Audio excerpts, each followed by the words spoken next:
Hi guys. जो भी ये वीडियो देख रहे होंगे वो सभी स्टूडेंट ने शायद अपना प्रिपरेशन जो भी है वो स्टार्ट कर दिया होगा, either in self preparation mode और या फिर किसी इंस्टीट्यूट के अंडर में। तो सभी के दिमाग में शायद एक क्वेश्चन चल रहा होगा कि कौन सा mode of preparation is better, यानी सेल्फ प्रिपरेशन या फिर किसी कोचिंग इंस्टीट्यूट के अंडर में पढ़ना। ठीक है, तो आज उसी टॉपिक को लेकर, बहुत ही इंपॉर्टेंट टॉपिक है एंड इसी टॉपिक को लेकर बात करेंगे, कंप्लीट डिस्कशन करेंगे एंड देखेंगे कि कौन सा मोड बेटर है। ठीक है, वीडियो के एंड में आप खुद ब खुद बोल दोगे नीचे कमेंट सेक्शन पे कि कौन सा मोड इज़ बेटर। ठीक है, तो चलिए शुरू करते हैं वीडियो को। सेल्फ प्रिपरेशन को लेके पहले बात कर लेते हैं। तो देखिए, सेल्फ प्रिपरेशन में क्या होता है कि आप खुद स्टडी कर रहे होंगे एंड आपको खुद का नोट्स खुद बनाना होगा। एंड जो सेल्फ स्टडी का टाइम है, जो भी हम कहते हैं ना, खुद पढ़ना बहुत इंपॉर्टेंट है, तो वो सेल्फ स्टडी का जो टाइम है वो बहुत ज़्यादा इंक्रीज हो जाता है, क्योंकि आप खुद नोट्स बना रहे होंगे, खुद अपना जो भी चीज़ें हैं खुद ब खुद कर रहे होंगे एंड किसी के ऊपर आप डिपेंडेंट नहीं हो। इसके लिए सेल्फ स्टडी का टाइम जो है वो बहुत ज़्यादा बढ़ जाता है। नेक्स्ट, अगर मैं थोड़ा मॉनेटरी इश्यूज का बात करूँ, तो उसमें पैसा भी बहुत कम खर्च होगा। क्या चाहिए होगा आपको? आपका ओएमआर शीट चाहिए होगा प्रिपरेशन के लिए, उसके बाद आपका बुक्स चाहिए होगा, आपका नोट्स के लिए कॉपी चाहिए होगा, पेन चाहिए होगा, और मोबाइल या फिर लैपटॉप में आपका डाटा चाहिए होगा। तो बस इतना खर्चा है और इसमें आपका पूरा प्रिपरेशन हो रहा है। ठीक है, उसके बाद जो कुछ जो कमियां है इस सेल्फ प्रिपरेशन मोड में, वो क्या क्या है? जैसे कि आपको कोई गाइडेंस नहीं मिलेगा, आपको ये पता नहीं होगा कि आप किस तरफ जा रहे हो, आप सही तरफ जा रहे हो या फिर गलत तरफ, आप किस मोड में हो, अभी अभी कौन सा फेज में हो, वो आपको पता नहीं चलेगा। ठीक है, तो there will be no guidance, आपके पास कोई गाइडेंस नहीं रहेगा। उसके बाद कोई मेंटरशिप नहीं रहेगा। मेंटर वो होते हैं जो आपको दिशा दिखा रहे होते हैं, जब भी आप कहीं पे जाके गुम हो जाओ या फिर आपको समझ में ना आए कि आपको क्या करना चाहिए, तो उसी वक्त जो आपको हेल्प करता है उसको ही कहते हैं हम मेंटर। तो there will be no mentorship, क्योंकि आप खुद ब खुद को ही आप सेल्फ स्टडी कर रहे हो, तो खुद को पता है कि क्या करना चाहिए क्या नहीं करना चाहिए। ठीक है, नेक्स्ट, आपके पास कोई एक सेल्फ जजमेंट करने का कोई तरीका नहीं है। सेल्फ जजमेंट जजमेंट ये नहीं कि आप कैसे सुंदर दिखते हो या फिर कैसा हो, वो नहीं। इधर पे मैं बता रहा हूँ कि दूसरों के मुताबिक आपका प्रिपरेशन कैसा है वो आप जज नहीं कर पाओगे सेल्फ प्रिपरेशन पे। ठीक है, क्योंकि आप टेस्ट नहीं दे रहे होंगे, आप मॉक टेस्ट को स्किप कर रहे होंगे, या फिर मॉक टेस्ट को आप नहीं दे रहे होंगे। मॉक टेस्ट क्या होता है? एक ऐसा टेस्ट जिसमें आपका टाइमर वगैरह रहे एंड एक फिक्स टाइम पे जाके आप बैठो, फिक्स टाइम पे आप एकदम एग्जाम के तरीके से एग्जाम दे के उठ के आ जाओ, एंड उसके बाद आपको क्या करना है, उसी मॉक टेस्ट को अच्छे से देखना है कि कहाँ पे गलतियाँ किया आपने और उसको उधर से सुधारना है। तो आप मॉक टेस्ट नहीं दे रहे होंगे, एंड जिसके कारण से आपका जो एक रेगुलर टाइम टेबल, एग्जाम का एक 2 आवर का एक टाइम टेबल बनता है, तो वो आपको पता नहीं होगा, बॉडी को पता नहीं होगा, एंड जब भी पहले बार एग्जाम देने जाओगे तब आप जाके उधर पे घबरा जाओगे, नर्वस फील करोगे, क्योंकि पहले आपने ऐसा एग्जाम दिया नहीं है।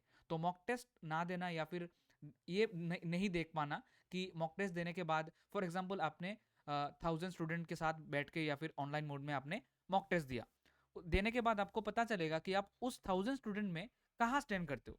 तो फॉर एग्जाम्पल 1000 स्टूडेंट में से अगर आपका रैंक अगर 100 आ रहा है, तो सोचो आप कितना पीछे हो, क्योंकि 1000 स्टूडेंट में से आपका अगर रैंक 100 आ रहा है, तो आप उधर पे 12 लाख स्टूडेंट के साथ एग्जाम दोगे, तो तभी आपका रैंक कितना हो सकता है। एंड पोस्ट कितना है? पोस्ट बस 12,600 पोस्ट है, तो इसमें से मिलना है। ठीक है, तो मॉक टेस्ट ना देने से या फिर सेल्फ प्रिपरेशन मोड में खुद ब खुद एग्जाम ना देने से एक बहुत ही जो ख़राब चीज़ होता है, वो होता है कि खुद का स्टैंड ना देख पाना, where I stand I can not determine it. ठीक है, तो उसके लिए सेल्फ स्टडी में उतना अच्छा तो नहीं लगा मुझे। बस यही है कि सेल्फ स्टडी में खुद प्रिपरेशन कर रहा हूँ, तो मैं खुद नोट्स बनाऊंगा एंड नोट्स बना के मैं खुद ब खुद पढ़ूंगा। तो जब मैं नोट्स बना रहा हूँ, जब भी नोट्स की प्रिपरेशन करूंगा मैं, तब मुझे कुछ एक्स्ट्रा नॉलेज मिलेगा, एंड जिसके लिए मुझे टाइम वगैरह ज़्यादा लगेगा। ऑब्वियसली टाइम इन्वेस्टमेंट ज़्यादा लगता है सेल्फ प्रिपरेशन मोड में। अभी जाते हैं कोचिंग। अंडर एनी कोचिंग में क्या क्या होता है, तो देखो, अब आप रेगुलर क्लास तो कर रहे होंगे, जो भी कोचिंग में पढ़ रहे होंगे आप, you are doing the regular class. जब भी क्लास होता है, जब भी क्लास का जब भी क्लास उधर पे दिया जाता है ऑनलाइन पे या फिर जो भी ऑफलाइन पे क्लास होता है, तब जाके आप अटेंड तो कर रहे होंगे ना। You are not bunking any class. ठीक है, तो बंक नहीं कर रहे होंगे, तो उसके हिसाब से आपका शेड्यूल जो है वो प्लान हो गया होगा। उसके बाद आपका टाइम सेव हो जाता है, आपको खुद नोट्स नहीं बनाना है, आपको कुछ भी एक्स्ट्रा पढ़ना नहीं है, जो भी उधर पे दिया जा रहा है वो समझ के दिया जा रहा है कि वो एग्ज़ाम पे आएगा, एग्ज़ाम पॉइंट ऑफ व्यू से एग्ज़ाम मतलब जो भी क्वेश्चन पेपर है वो सेट किया जाएगा, तो उसके लिए आपका टाइम बहुत ज़्यादा सेव हो जाता है। एंड इसके लिए क्या करना पड़ता है आपको, आपको कोचिंग मतलब जब भी कोचिंग का टाइम रहे उस टाइम पे आप कोचिंग में पढ़ लो, जब बाकी समय जाके आप रिविजन कर लो, ठीक है। उसके बाद test, test is the most important thing under any coaching, मतलब वही सबसे बड़ा बेनिफिट है कि टेस्ट दे रहे हो आप, खुद को जज करके मतलब जज कर पा रहे हो कि where you stand among others, आप दूसरों के बीच में कहाँ स्टैंड करते हो, जो कि बहुत ज़्यादा इंपॉर्टेंट है कम्पिटिटिव एग्जाम के लिए। कम्पिटिटिव एग्जाम में मार्क्स मैटर नहीं करता, ये मैटर करता है कि आप दूसरों के मुताबिक आपका प्रिपरेशन कैसा है।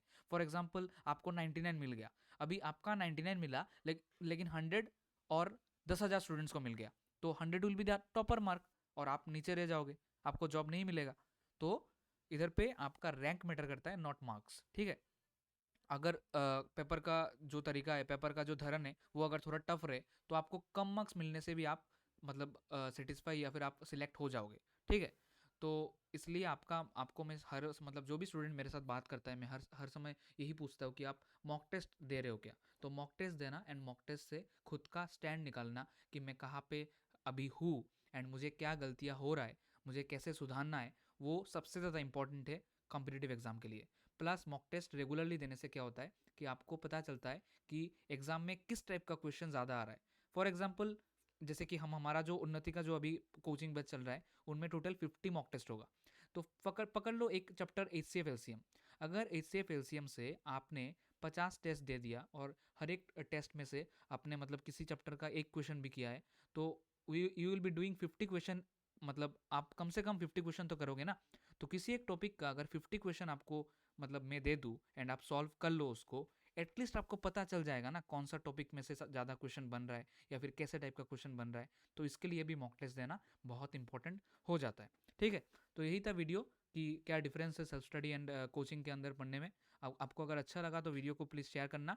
एंड रिजल्ट हमारा यही है कि if you are doing self preparation then make sure you join any offline और ऑनलाइन टेस्ट सीरीज, मतलब मॉक टेस्ट वही सबसे इंपॉर्टेंट। उसके बाद if you join any coaching then make sure you understand each and every single topic and also give test when they happen. Test देना सबसे ज़्यादा important है, आइदर सेल्फ स्टडी मोड में रहो या फिर आप किसी भी इंस्टीट्यूट में पढ़ रहे हो, ठीक है। नेक्स्ट हमारा जो उन्नति उन्नति का जो एडीआर क्लास है वो भी आप ज्वाइन कर सकते हो अगर आप चाहते हो कि आपका प्रिपरेशन को बूस्ट करने के लिए। इधर पे टोटल 54 मॉक टेस्ट होगा and live video and recorded video तो रहेगा ही, साथ ही साथ इस नंबर पे आप मैसेज करके या फिर कॉल करके अपना जो भी सीट है उसको बुक कर सकते हो, ठीक है। And all class videos will be available till exam date, ठीक है। Thank you for watching the video and please share the video and please like and subscribe the channel. Thank you.